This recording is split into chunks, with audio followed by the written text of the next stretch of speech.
علی بھائی، آج کا پہلا سوال ہے۔ ہمارے ہاں پورے بر صغیر یعنی پاکستان، انڈیا اور بنگلہ دیش میں بریلوی مکتب فکر کی مساجد میں نماز جمعہ کے فوراً بعد صلاۃ و سلام یعنی مصطفیٰ جان رحمت پہ لاکھوں سلام صلی اللہ پڑھنے کا علیہ وآلہ رواج ہے۔ وسلم۔ جب ان کے علماء سے پوچھیں تو وہ کہتے ہیں کہ درود و سلام اللہ تعالیٰ کی سنت ہے، لہٰذا اس کے لیے کوئی بھی وقت مختص کیا جا سکتا ہے، جبکہ دوسری طرف وہابی لوگ یعنی دیوبند اور اہل حدیث اسے بدعت کہتے ہیں۔ قرآن و سنت کی روشنی میں درست موقف کیا ہونا چاہیے؟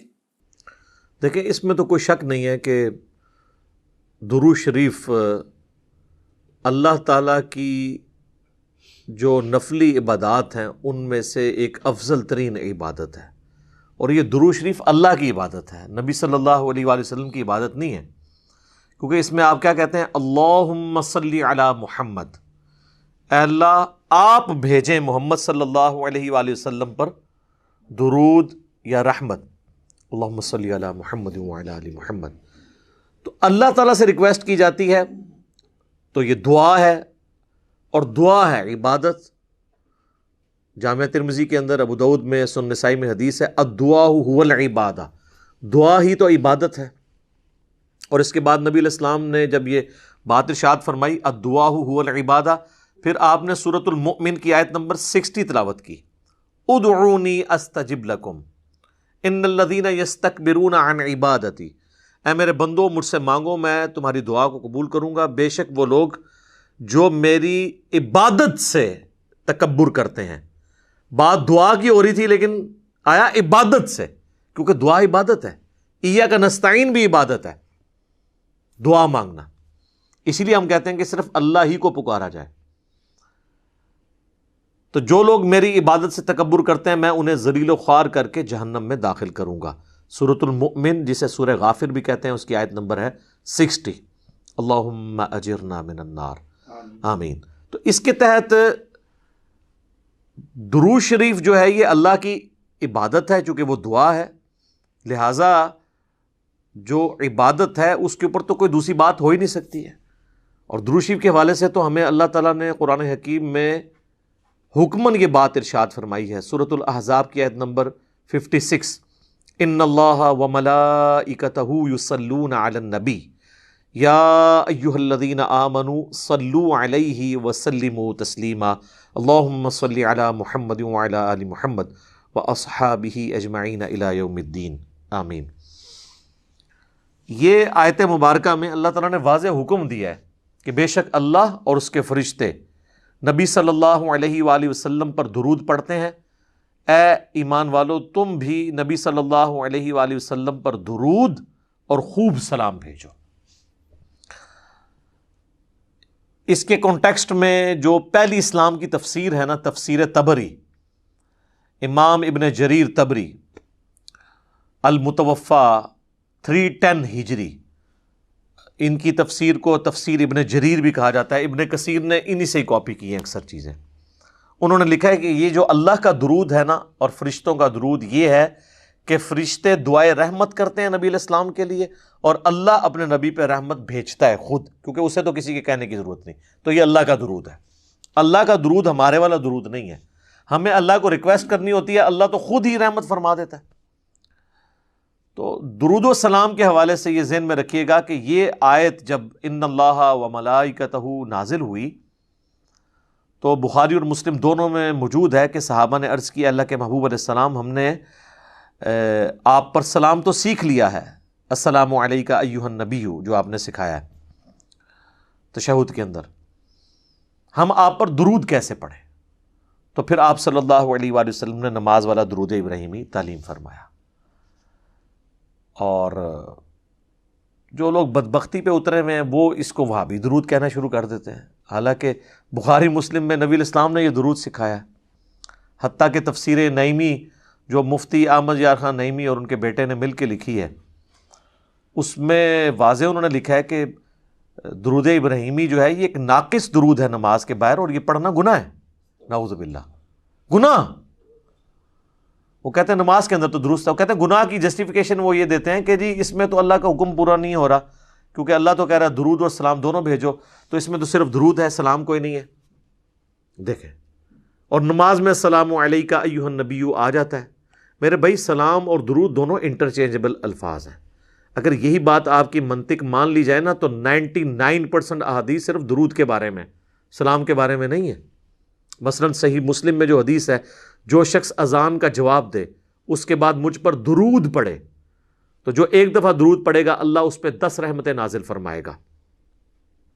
اور پھر آپ علیہ السلام نے فرمایا اس کے بعد اللہ کے حضور میرے لیے الوسیلہ والی دعا مانگے تو میری شفاعت اس کے لیے حلال ہو جائے گی. اس میں سلام تو ہے نہیں ہے. وہاں تو کسی نے اللہ کے نبی علیہ السلام کو مشورہ نہیں دیا کہ آپ یہ ناقص بات کیوں کر رہے ہیں، درود والی آپ کو سلام بھی ساتھ کہنا چاہیے. خام خواہ یہ انٹرچینجبل الفاظ ہیں، جس طرح اردو میں بھی خوش و خرم. درود اور سلام، درود کیا ہے؟ ہم یہ ویسے فارسی زبان کا لفظ ہے، عربی میں صلاح دعا ہے، دعائے رحمت نبی علیہ السلام کے لیے. اور سلامتی کیا ہوتی ہے؟ وہ بھی دعائے رحمت ہی ہوتی ہے. یعنی ایک انداز ہے دونوں اعتبار سے، نبی علیہ السلام پہ کوئی درود پڑھے یا سلام پڑھے، بات تو ایک ہے. سنن نسائی میں حدیث ہے، جو مجھ پر ایک دفعہ درود پڑھتا ہے اللہ تعالیٰ اس پہ 10 دفعہ رحمت نازل فرماتا ہے، اور جو ایک دفعہ سلام پڑھتا ہے اللہ تعالیٰ اس پہ 10 دفعہ سلامتی نازل فرماتا ہے. آپ نے کبھی اس کو آپس میں کمپیئر ہی نہیں کروایا. جامعہ ترمذی میں حدیث ہے، قیامت والے دن سب سے زیادہ میرے نزدیک وہ ہوگا جس نے دنیا میں سب سے زیادہ مجھ پہ درود پڑا ہوگا، اس میں سلام کا ذکر ہی کوئی نہیں موجود ہے. جامعہ ترمذی میں ایک حدیث ہے جس کی سند کمزور ہے، لیکن اس کی صحیح سند المستدرک للحاکم کے اندر ہے، فضل الصلاۃ علی النبی کے اندر موجود ہے کہ نبی علیہ السلام ایک دفعہ مسجد میں تشریف لائے تو ممبر کی پہلی سیڑھی پر قدم رکھا، فرمایا آمین، دوسری پہ رکھا، فرمایا آمین، تیسری پہ رکھا، فرمایا آمین. صحابہ نے کہا ہم نے آپ کو آج وہ عمل کرتے ہوئے دیکھا جو پہلے نہیں دیکھا. تو آپ نے فرمایا کہ جبرائیل علیہ السلام میرے پاس آئے تھے اور انہوں نے کہا کہ یا رسول اللہ آپ میری دعا کے اوپر مہر لگائیں، آمین کہیں کہ ہلاک ہو جائے وہ شخص جس کے سامنے آپ کا ذکر ہو اور وہ آپ پر درود نہ پڑھے. اللہم صلی علی محمد وعلی آل محمد. ایک مجلس میں ایک دفعہ پڑھ لینا کافی ہوتا ہے، ہر دفعہ پڑھیں تو بہت اچھی بات ہے. تو میں نے کہا آمین. دوسری سیڑھی پہ قدم رکھا تو اس نے کہا کہ ہلاک ہو جائے وہ شخص جس کو ماں باپ دونوں یا دونوں میں سے کوئی ایک بڑھاپے کی حالت میں ملے اور ان کی خدمت کر کے جنت نہ کما سکے. تو میں نے کہا آمین. اور تیسری سیڑھی پہ اس نے کہا کہ جو شخص رمضان کا مہینہ پائے اور اللہ سے اپنی مغفرت نہ کروا سکے وہ بھی تباہ و برباد ہو جائے. تو میں نے کہا آمین. تو وہاں پہ بھی درود کے الفاظ ہیں. جامعہ ترمذی میں مولا علی علیہ السلام نے حدیث روایت کی ہے کہ نبی صلی اللہ علیہ وآلہ وسلم نے فرمایا اصل میں کنجوس وہ شخص ہے جس کے سامنے میرا ذکر ہو اور مجھ پر درود نہ پڑے. اللہم صلی علی محمد وعلی آل محمد. سنن نسائی کے اندر حدیث موجود ہے، نبی علیہ السلام نے فرمایا جو مجھ پر ایک دفعہ درود پڑتا ہے اللہ تعالیٰ اس پہ 10 رحمتیں نازل فرماتا ہے، اس کے 10 گناہ معاف کر دیتا ہے، اس کے 10 درجات بلند فرما دیتا ہے، اس کے لیے 10 نیکیاں لکھ دیتا ہے. وہاں پہ بھی درود کے الفاظ ہیں. سنن نسائی میں ایک اور حدیث ہے، زید بن خارجہ کو نبی علیہ السلام نے فرمایا کہ مجھ پر درود کو لازم کر لو اور اپنی دعاؤں میں درود پڑھا کرو اور کہا کرو اللہم صلی علی محمد وعلی آل محمد. یہ میرا وظیفہ بھی ہے، درود شریف مختصر ترین درود ابراہیمی کا پہلا حصہ. اس میں تو حضور علیہ السلام نے سلام کا ذکر ہی نہیں کیا اور آپ فرما رہے ہیں دعا کے ساتھ درود پڑھو. تو آگے سے صحابی نے کہا کہ سلام نہیں پڑھوں گا تو اللہ کے حکم کی نافرمانی ہو جائے گی اور میں گستاخ ہو جاؤں گا تو میری دعا کہاں سے قبول ہوگی. کہانیاں کروائی ان لوگوں نے. درود کے الفاظ ہیں. جامعہ ترمذی میں ایک حدیث موجود ہے، ایک شخص آیا، اس نے نماز پڑھی اور ڈائریکٹ اللہ سے مانگنا شروع کر دیا. آپ نے فرمایا اس نے جلدی کی. ایک اور سائل آیا، اس نے پہلے اللہ کی حمد بیان کی، پھر درود پڑھا اور پھر اللہ سے مانگا. تو آپ نے فرمایا سل تعطا، سل تعطا، مانگ تجھے دیا جائے گا، مانگ تجھے دیا جائے گا. اور دوسرے شخص کو حضور نے بلا کے کہا کہ پہلے اللہ کی حمد بیان کرو، پھر مجھ پہ درود پڑھو اور پھر اللہ سے مانگو. یہ دعا کا سلیقہ ہے. وہاں پہ بھی سلام کے الفاظ موجود نہیں ہیں. سر 99.99% احادیث میں صرف درود کے الفاظ ہیں. سلام کے بھی ہیں لیکن بہت کم حدیثوں میں. سنن نسائی میں حدیث ہے زمین پہ اللہ کے فرشتے سیاحت کرتے ہیں، میرے امتیوں کا سلام میرے تک پہنچاتے ہیں، جو ہم نماز میں بھی پڑھتے ہیں السلام علیکم ایھا النبی. ہاں قبر رسول پہ پڑھیں تو وہ لادہ درجے کی ایک فضیلت ہے. وہ سنن ابی داؤد میں حدیث ہے جو کوئی شخص مجھ پہ سلام پڑھے گا، امام داؤد نے اسے قبر رسول کی حاضری والے چیپٹر میں لیا ہے، اللہ میری روح لوٹا دے گا، میں اس کے سلام کا جواب بھی دوں گا. یعنی یہ برزخی معاملہ ہے اور روح کا لوٹنا بھی برزخی ہے، ورنہ روح داخل کرنے اور نکلنے سے تو تکلیف ہوتی ہے. یہ برزخی معاملہ ہے. اور اگر وہ کہتا ہے نہیں یہ فزیکل ہے تو کیا نبی علیہ السلام کے سلام کے جواب دینے کی آواز ہمیں باہر آتی ہے؟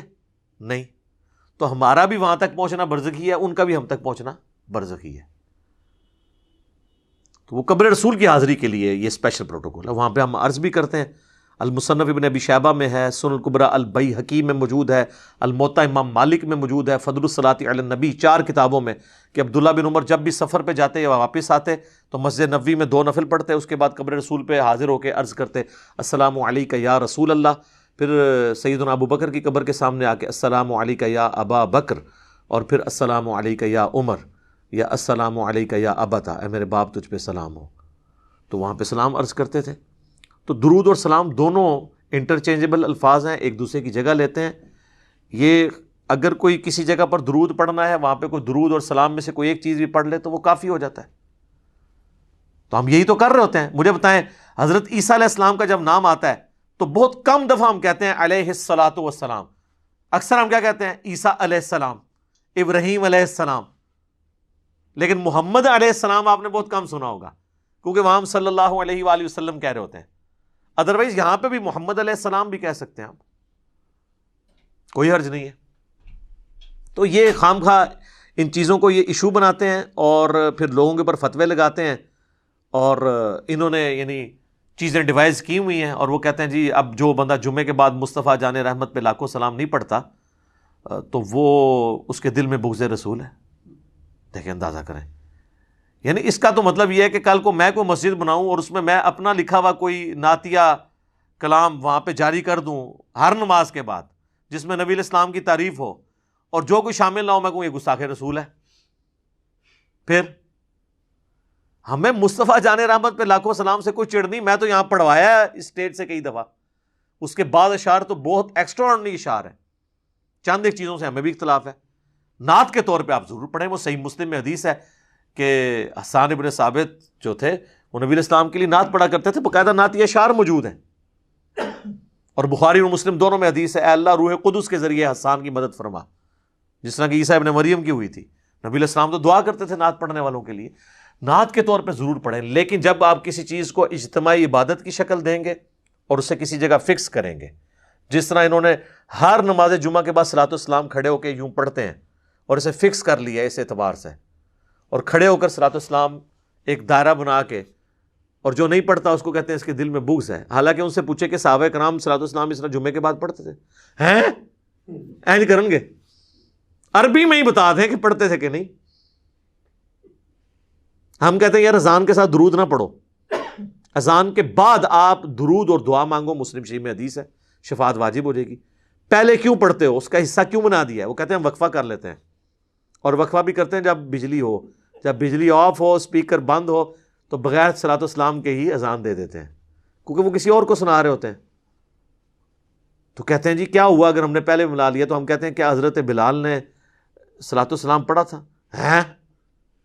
اور یہ سیم بات غلام مسعود سعیدی صاحب نے بھی شرح صحیح مسلم میں، بریلویوں کے خود اتنے بڑے محدث گزرے ہیں اور کسی حوالے سے میرے استاد بھی ہیں، تو انہوں نے لکھا ہے کہ حضرت بلال کے دل میں ہم سے زیادہ عشق رسول تھا، لیکن وہ اذان سے پہلے درود و سلام نہیں پڑھا کرتے تھے. اور ان کی مسجد میں بلکہ 1-2 راتیں رہا بھی ہوں، تو انہوں نے منع کیا ہوا تھا وہاں. کبھی کبھار وہ اپنے مکتب فکر کے شر سے بچنے کے لیے 3-4 دن بعد نا ایک دفعہ درود پڑھوا لیتے تھے، وہ بھی بعد میں. ویسے وہ اذان کے ساتھ درود نہیں پڑھواتے تھے.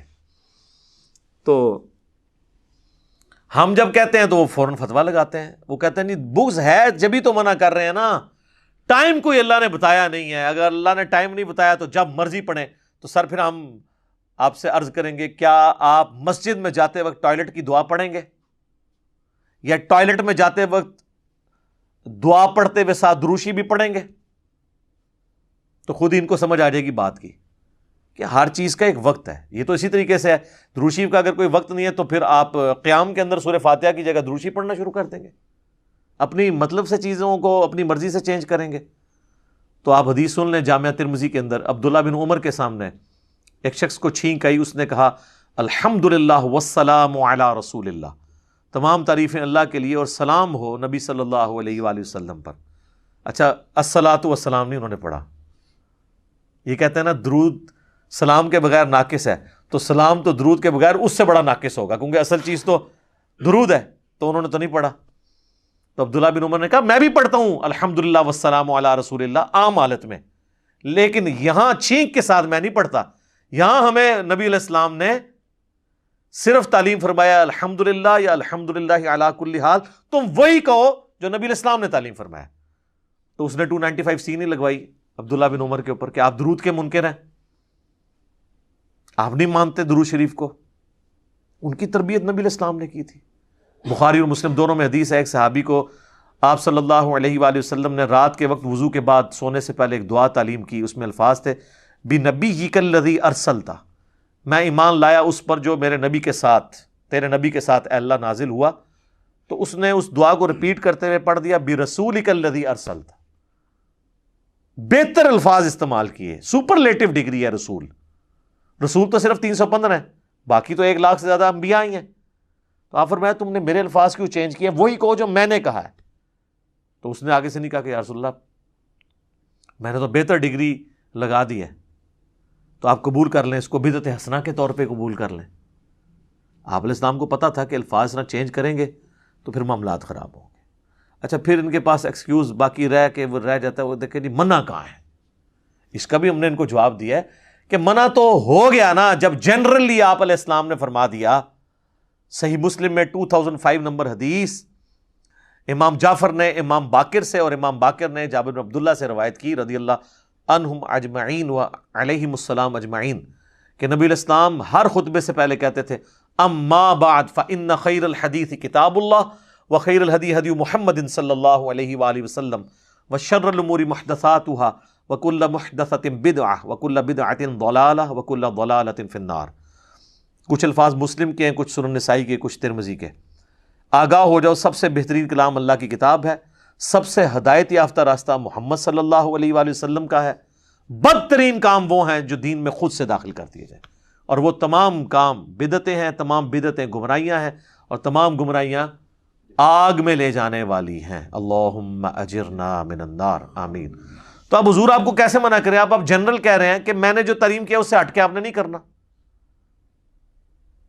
بخاری اور مسلم دونوں میں حدیث ہے من احدث فی امرنا ھذا فہو رد، جس نے ہمارے دین میں جو ہم نے تعلیم کیا ہے کوئی بات نہیں داخل کر دی وہ مردود ہے. اگر کوئی کہے گا نا میں فجر کے 3 فرض پڑھوں گا، ایک فالتو ہی ہے، مردود ہو جائے گی. اچھا 2 کی بجائے 1 پڑھنے سے مردود ہونا تو سمجھ آتی ہے، 2 کی بجائے 3 پڑھنے سے مردود کیوں ہو جائے گی؟ کیونکہ نبی علیہ السلام کے پیٹرن سے ہٹ جائے گی. عبادت کی قبولیت کے لیے پہلی شرط عقیدے کا درست ہونا، دوسری شرط نبی علیہ السلام کے طریقے پہ ہونا، اور تیسری شرط اخلاص بھی ہو، اللہ کے لیے ہو رہا ہو، دکھلاوے کے لیے نہیں. پھر نبی علیہ السلام کا طریقہ چھوڑ دیا تو پھر آپ کی کہاں سے عبادت قبول ہونی ہے؟ پھر بھی ان کو سمجھنا ہے. پھر میں ان کو اینٹی وینم الزامی جواب، پھکی جسے میں پنجابی میں کہتا ہوں، وہ دیتا ہوں کہ اچھا یہ بتاؤ کہ جنازے کی اذان منع کہاں ہے؟ وہ کہتے ہیں جی نبی علیہ السلام نے دی نہیں ہے. یہ تو کوئی ایکسکیوز نہیں ہے. اذان کیا برا کام ہے؟ نیکی کا کام ہے، کرو. بخاری مسلم میں حدیث ہے اذان کی آواز سن کے شیطان کی ہوا خارج ہو جاتی ہے اور وہ بھاگ جاتا ہے. تو آپ کو جو بعد میں قبر پہ جا کے آپ اپنی اذان خود سے دیتے ہیں شیطان کو بھگانے کے لیے، جنازے کے وقت بھی بھگائیں نا. تو کہتے ہیں نہیں جی وہ تعلیم نہیں کی نبی علیہ السلام نے. تو پھر آپ کی اپنی ڈیفینیشن خود ہی خراب ہو گئی نا. ہم بھی یہی کہتے ہیں جو تعلیم نہیں کی وہ نہیں کرنا. اور کچھ زیادہ کوئی چتر بننے کی کوشش کرتے ہیں، وہ کہتے ہیں جی یہ جنازے دی اذان وہ ہوندی ہے جڑا بچہ پیدا ہوتا ہے نا اس ٹائم کہانی دیتی جاتی ہے. ایڈی لمبی کہانی بنا دے جے. یہ کس آیت اور حدیث میں لکھا ہوا ہے کہ یہ وہ والی اذان ہوتی ہے؟ خام خواہ اذان کا مقصد ہمیشہ نماز کے اعتبار سے لوگوں کو بلانا ہوتا ہے. تو اس کا تو مطلب ہے کہ جب بچے کے کان میں اذان دی جائے تو اسپیکر میں دیا کریں تاکہ سارے گھر آپ کے پہنچ جائیں اور کہیں جی آج جنازہ پڑھنا آیا ہے تھا دسو کو ہونا ہے. پھر اس طرح کی گلاں ہون گے تو جو آپ اسی دیا گے نا. نان سینس باتیں کرتے ہیں. عید کے لیے میں نے بات کی، وہ کہتے ہیں نہیں دیکھیں جی بخاری مسلم میں آتا ہے کہ نبی علیہ السلام عید کی اذان نہیں دیا کرتے تھے، صرف جماعت ہوتی تھی. تو اس میں منع تو کہیں نہیں لکھا ہوا کہ آپ منع کرتے تھے، کیونکہ آپ تو کہتے ہیں جو اللہ کے نبی نے کیا یا نہیں کیا اگر وہ اچھا کام ہے اور منع نہیں کیا تو جائز ہے، تو عید کی اذان دے نا. تو کہیں گے نہیں. تو یہاں پہ بھی آپ یہی سمجھیں. تو یہ بدعت کو سمجھیں، یہ بہت سینسٹیو ایشو ہے. اس طرح تو ہر شخص اپنی مرضی کا دین ڈیوائز کرنا شروع کر دے گا.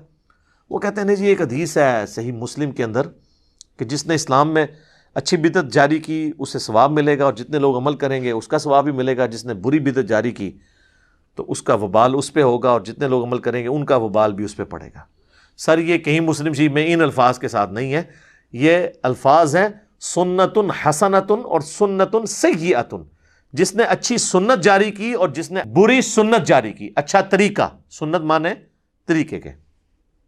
اور یہ پوری حدیث جو ہے یہ بیان نہیں کرتے، اس میں خود ہی کلیئر ہو جائے گا کہ نبی علیہ السلام کے پاس کچھ نیو مسلم آئے جن کے پاؤں میں جوتیاں بھی نہیں تھیں اور غربت کے آثار ان پہ نمایاں تھے. نبی صلی اللہ علیہ وآلہ وسلم نے خطبہ دیا مسجد کے اندر نماز کے بعد، اور اس میں آپ علیہ السلام نے قرآن پاک سے جو ہے وہ انفاق فی سبیل اللہ سے متعلق آیات تلاوت کی اور ترغیب دلائی.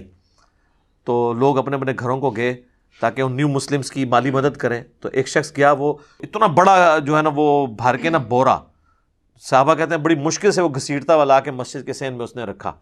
تو اس کو دیکھ کے باقی لوگوں کو بھی ہمت ہوئی، اپنے گھروں سے سامان لے کے آئے. تو نبی علیہ السلام نے اس شخص کے بارے میں فرمایا جس نے اسلام میں اچھا طریقہ جاری کیا، اسے ثواب ملے گا، اور جتنے لوگ اس کو دیکھ کے کریں گے اسے بھی ثواب ملے گا. تو یہ مسجد میں لا کے اللہ کی راہ میں خرچ کرنا، اس میں کون سی بدعت ہوئی تھی؟ یہ طریقہ تھا. آج اس طریقے کی ماڈرن فارم ہو سکتی ہے، آپ آن لائن کسی مدرسے کے اکاؤنٹ میں پیسے ٹرانسفر کرتے ہیں. تو یہ تو نبی علیہ السلام کے زمانے میں نہیں تھا. لیکن مسجد یا مدرسے کی خدمت کرنا مال کے ذریعے تو صحابہ کی سنت تھی. سیدنا عثمان نے 3 دفعہ جنت کی بشارت اسی کے اوپر پائی ہوئی ہے نا. طریقہ بدل گیا. طریقے تو بدلتے رہیں گے. نبی علیہ السلام نے اونٹ پہ حج کیا، ہم جو ہے وہ جہاز پہ جاتے ہیں. طریقہ بدلا لیکن عبادت کا طریقہ نہیں بدلا. مڑ مڑ کے بھی مثال دے دینا، اور جی مسجد میں قالین ڈلوا لیے، اے سی لگوا لیے، یہ بدعت نہیں ہے سر، اس لیے کہ اس کا نماز سے کوئی تعلق ہی نہیں ہے. آپ تو زبان سے نیت کرتے ہیں، کبھی آج تک آپ نے کبھی دل میں بھی یہ نیت کی ہے، زبان سے تو نہیں کی ہوگی، کہ اوپر اس قالین کے، سامنے اس ٹھنڈے ٹھنڈے اے سی کے، نیچے اس فانوس کے، منہ طرف خانہ کعبہ شریف. تو اس کا مطلب دین کا حصہ ہی نہیں ہے. دین کو فیسیلیٹیٹ کرنے والا ایک طریقہ ہے. جیسے کہ صحیح بخاری اور صحیح مسلم، یہ امام بخاری امام مسلم نے ایک طریقہ اڈاپٹ کیا ہے. یہ ویڈیو کیمرے میں ہم جو کچھ ریکارڈ کر رہے ہیں یہ ایک طریقہ ہے. ریکارڈ دین ہی ہو رہا ہے، طریقہ ہے. تو طریقے تو اسی طریقے سے اگلے زمانوں میں لوگ گٹھلیوں کے اوپر شمار کرتے تھے، اب الیکٹرانک کاؤنٹر آ گئے. ایک اچھا طریقہ ہے. تو اسلام میں اس طرح کے طریقے جو جاری ہوئے ہیں ان کے اوپر بشارت ہے.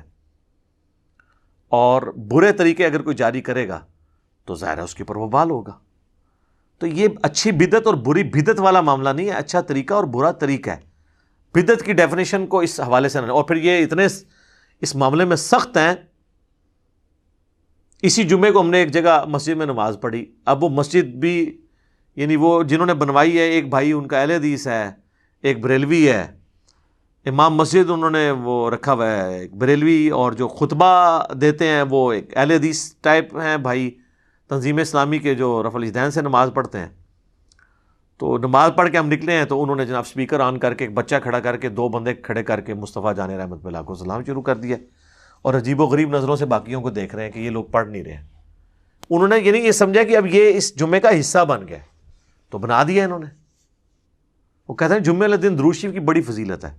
سر درود شریف کی فضیلت ہے جب آپ انڈیویجولی پڑھتے ہیں، بالکل ہے. ابو داؤد میں حدیث موجود ہے، مشکات کے اندر بھی ہے کہ جمعے کا دن تمام دنوں کا سردار ہے. اس دن آدم علیہ السلام پیدا ہوئے، اس دن وہ فوت ہوئے، اس دن پہلا سور پھونکا جائے گا، اسی دن دوسرا سور پھونکا جائے گا. تم جمعے کے دن مجھ پہ درود کی کثرت کرو، بے شک تمہارا درود مجھ پہ پیش کیا جاتا ہے.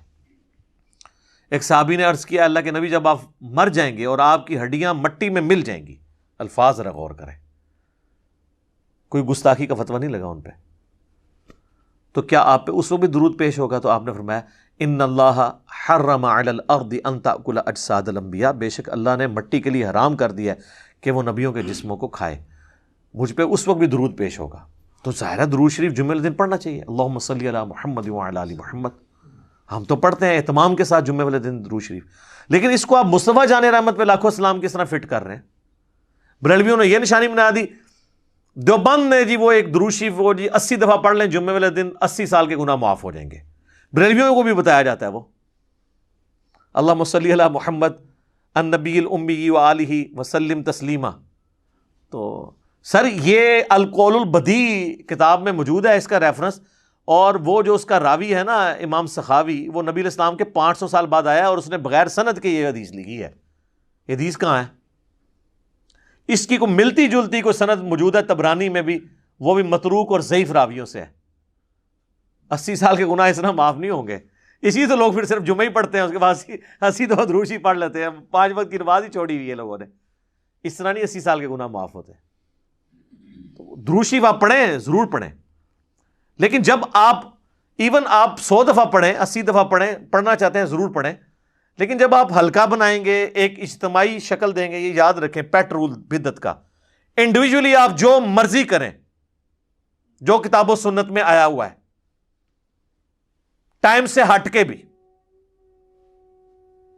تو اس کے اوپر کوئی فتویٰ نہیں لگتا. وہ ہر شخص کو حق حاصل ہے نفلی عبادت جس ٹائم مرضی کرے, اللہ جن اوقات کے اندر منع ہے. وہ ہم یہی کہیں گے کہ منع کن اوقات میں ہے. میں آپ کو نہیں کہوں گا اشراق آپ نے فجر کا وقت ختم ہونے کے 20 منٹ بعد ہی پڑھنی ہے, آپ بے شک 2 گھنٹے بعد پڑھ سکتے ہیں. لیکن جو اجتماعی چیزیں ہیں نا, جیسے ہی اجتماعیت آئے گی تو ہر وہ چیز جو نبی علیہ السلام نے تعلیم نہیں فرمائی بدعت ہو جائے گی. مثلا اگر کوئی اشراق کی اذان شروع کروا دے, اذان نہ بھی شروع کروائے, اعلانیہ کہنا شروع کر دے کہ آؤ جی اشراق پڑھیں, بدعت ہو جائے گی. ویسے مسجد میں لوگ جمع تھے, بائی چانس نفلی جماعت کروا لی, وہ بخاری مسلم میں حدیث ثابت ہے کہ ہو سکتا ہے. لیکن اسپیشلی روزانہ بیٹھنا, بندوں کو اکٹھا کر کے اشراق پڑھوانا جماعت کے ساتھ, بدعت.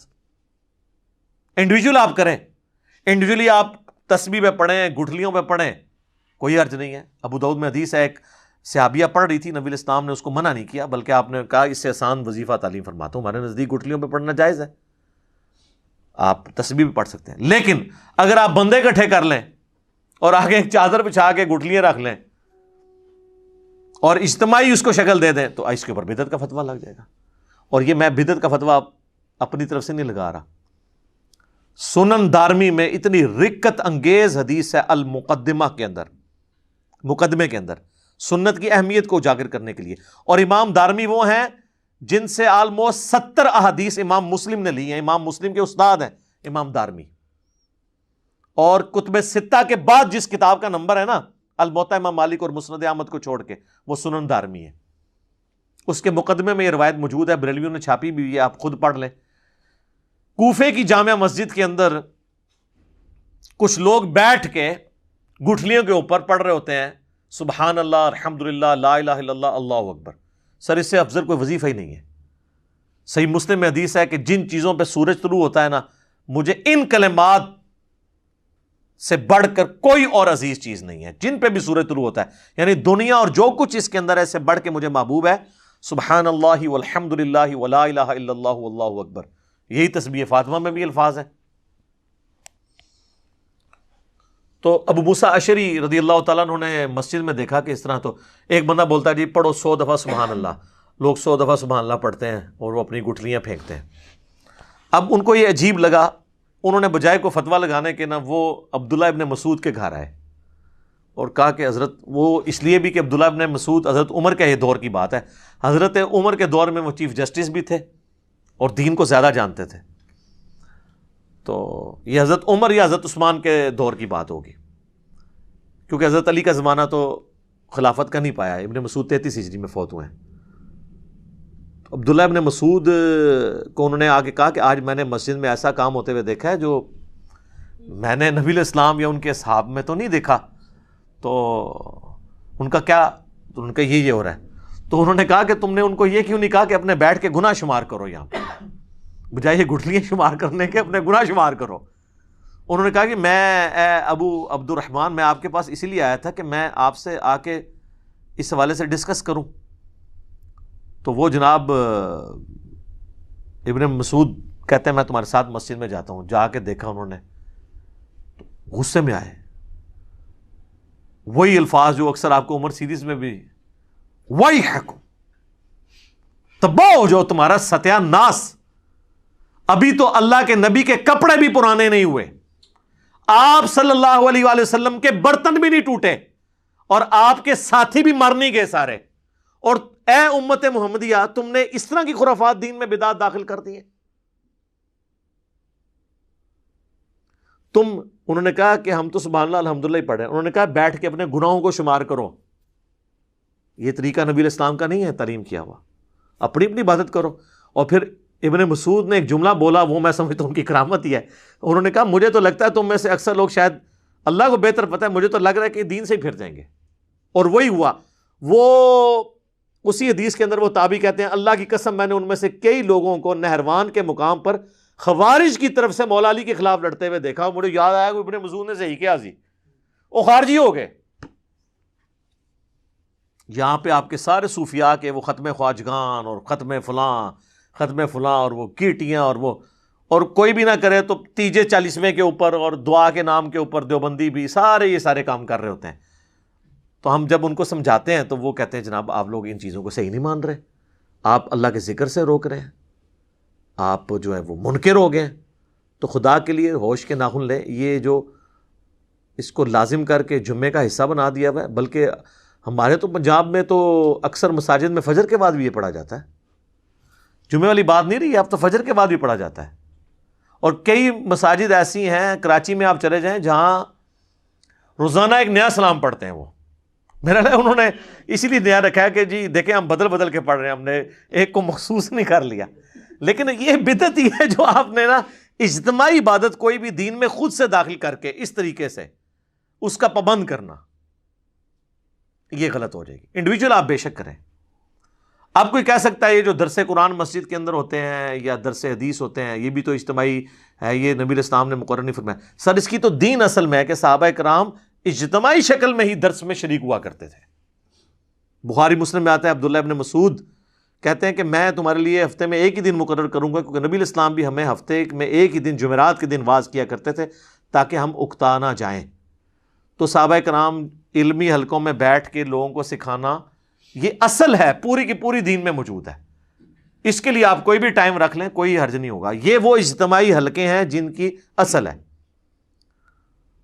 اور وہ جن اجتماعی حلقوں کی بات کرتے ہیں نا جی، بخاری مسلم میں ہے کہ جی وہ فرشتے اللہ کے ذکر کے حلقے تلاش کر رہے ہوتے ہیں، اور پھر وہ اللہ تعالیٰ کے پاس واپس جاتے ہیں تو وہ گفتگو بڑی وہ مزے لے کے سناتے ہیں کہ جی اللہ تعالیٰ بخش دیا ان کو بھی اور جتنے لوگ وہاں پہ تھے، اور اگر ایک ویسے بھی ساتھ گزر رہا تھا وہ بھی بخشا گیا۔ تو یہ اللہ کا ذکر تو نہیں تھا۔ مسلم شریف میں الفاظ ہیں کہ جہاں پہ لوگ اکٹھے ہوتے ہیں قرآن کی تعلیم سیکھنے اور سکھانے کے لیے اور تلاوت کے لیے، قرآن کی تعلیم کے حلقے، بابوں کی تعلیم کے حلقے نہیں، کتابوں کی تعلیم۔ اسی تو ہم کہتے ہیں کہ مرنے سے پہلے اے مسلمان کر لے اس پہ غور، کتابوں کا خدا اور ہے، بابوں کا خدا اور۔ یہ بار بار میں آپ کو چیز ہائی لائٹ کرتا ہوں کہ خدا کے لیے بدعت کے ایشو کو ہلکا نہ جانے۔ وہ پنجابی کہتے ہیں ایک غریب تو بدتمیز، ایک خود آپ دین میں چیز داخل کرتے ہیں جو نہیں کر رہا ہوتا، اس کے اوپر گستاخی کے فتوے لگا رہے ہوتے ہیں۔ تو آپ دین میں یہ جو چیزیں انجیکٹ کر رہے ہیں، ظلم تو آپ نے کیا ہے۔ نبی علیہ السلام نے جب واضح فرما دیا ہے کہ بھی من احدث فی امرنا ھذا فہو رد، تو مردود ہوگا۔ تو اچھا طریقہ اور بدعت اس میں فرق رکھنا ہے، کیونکہ یہ سارے ان چیزوں کی پلی لیتے ہیں اور وہ کہتے ہیں جناب جو پرنٹنگ پریس پہ قرآن چھپ رہا ہے یہ بدعت نہیں ہے۔ یہ بدعت اس صورت میں ہوگی جب قرآن ایسا چھپے جو اللہ کی طرف سے نازل نہیں ہوا۔ جب وہی ہے تو آپ جس مرضی طریقے سے کریں۔ اس کا تو مسلم شریف کی جو میں نے حدیث بتائی کہ اسلام میں اچھا طریقہ جاری کرنے والے پہ ثواب ملے گا۔ ہم یہ ویڈیو کیمرے میں ریکارڈنگ کروا رہے ہیں، یہ ایک اچھا طریقہ ہے۔ قرآن و سنت کے سافٹ ویئرز بنے ہوئے ہیں، یہ اچھا طریقہ ہے۔ ان کو ان چیزوں کے ساتھ میچ نہ کریں، اور لہٰذا کسی پہ فتوے نہ لگائیں، اور پیار اور محبت کے ساتھ جو بندہ تنگ کرتا ہے نا اس سے کوئی بحث کرنے کی بجائے میری یہ ویڈیو اس کو پیار محبت سے شیئر کروائیں کہ یار ایک بار یہ دیکھو تو صحیح کہ ایشو کیا ہے۔ اصل میں صلاۃ و سلام سے کسی کو چڑ نہیں ہے، مسئلہ یہ ہے کہ آپ وہ چیزیں اسلام کے اندر داخل کر رہے ہیں کہ جن کی اصل موجود نہیں ہے۔ میں آپ کو ایک مزے کی بات بتاؤں، یہ بات ہے 2000 کی یا 1999 کی نا، ہم دعوت اسلامی کا ایک مدنی قافلہ لے کے نا قائد اعظم یونیورسٹی کے اسلام آباد، تو اس وقت کٹر ظاہر ہے ہم سبز پگڑی باندھتے تھے۔ میرے پاس ایک پروفیسر آ کے بیٹھے، وہ مجھے کہنے لگے بیٹا میں پچھلے دنوں انڈیا گیا ہوا تھا، تو مجھے کہنے لگے مجھے یہ بتائیں کہ یہ جو اذان کے بعد، یہ جو نماز کے بعد آپ بلند آواز سے کلمہ پڑھتے ہیں بریلوی حضرات، تو یہ سنت ہے؟ تو میں نے کہا نہیں جی یہ تو کوئی سنت نہیں ہے. میں نے کہا میں تو پڑھتا ہی نہیں ہوں. اور آپ کو بتاؤں حیران کن بات، فیضان مدینہ کراچی جہاں الیاس قادری صاحب ہزاروں لوگوں کو لے کے بیٹھے ہوتے ہیں مدنی چینل پہ، وہاں نماز کے بعد کلمہ نہیں ہوتا، پن ڈراپ سائلنس ہوتی ہے، کوئی کلمہ نہیں پڑھا جاتا. میں نے الیاس قادری صاحب کے پیچھے 1999 میں بالکل پیچھے ان کی امامت میں پہلی صف میں کھڑے ہو کے کتنی نمازیں پڑھی ہیں. ابھی بھی جا کے کوئی چیک کرنا چاہتا ہے کر لے. لیکن پنجاب میں دعوت اسلامی کے کئی مراکز ہیں، وہاں پہ کلمہ ہو رہا ہے، پتہ ہے ان کو کہ یہ غلط ہے، کہ جو لوگ لیٹ ہو جاتے ہیں ان کی نماز ڈسٹرب ہو جاتی ہے، لیکن نہیں، روک نہیں سکتے. یہ ہمارے کالا دیو والی جتنی مسجدیں ان کے انڈر آتی ہیں، یہ جو کوٹلی والے پیر ہیں کشمیر والے، کشمیر میں ان کی سینکڑوں مساجد ہیں، کہیں پہ کلمہ نہیں اونچی آواز سے پڑھا جاتا. تو وہ پروفیسر صاحب مجھے کہنے لگے کہ جی اب وہ ان پہ تو اوسی پڑ گئی نا. میں نے جب بات کی، میں نے کہا یہ تو کوئی نہیں، ہم تو نہیں پڑھتے. تو کہنے لگے میں یہی آپ کو بتانے لگا تھا کہ میں باقاعدہ بریلی اعلیٰ حضرت کے مزار پہ میں نے حاضری دی ہے، اور وہاں ان کی جو اپنی مسجد ہے اعلیٰ حضرت کی، جہاں ان کی اولاد نمازیں وغیرہ پڑھاتی ہے، جو مدرسہ ہے منظر الاسلام، وہاں پہ تو نماز کے بعد کلمہ نہیں اونچی آواز سے پڑھا جاتا. تو پھر بریلوی خود بھی کیا بریلوی ہیں؟ یہ سوچنے کی بات ہے نا، کہ بس ایویں سن سنا کے سننی، جس کو میں کہتا ہوں ٹنی، پڑھ پڑھا کے سننی نہیں.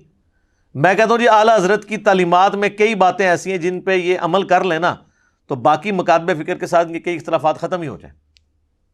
احکام شریعت میں اعلیٰ حضرت نے لکھا ہے کہ نبی علیہ السلام کی مبارک جالیوں کے بارے میں کہ ان کو آپ چھو نہیں سکتے.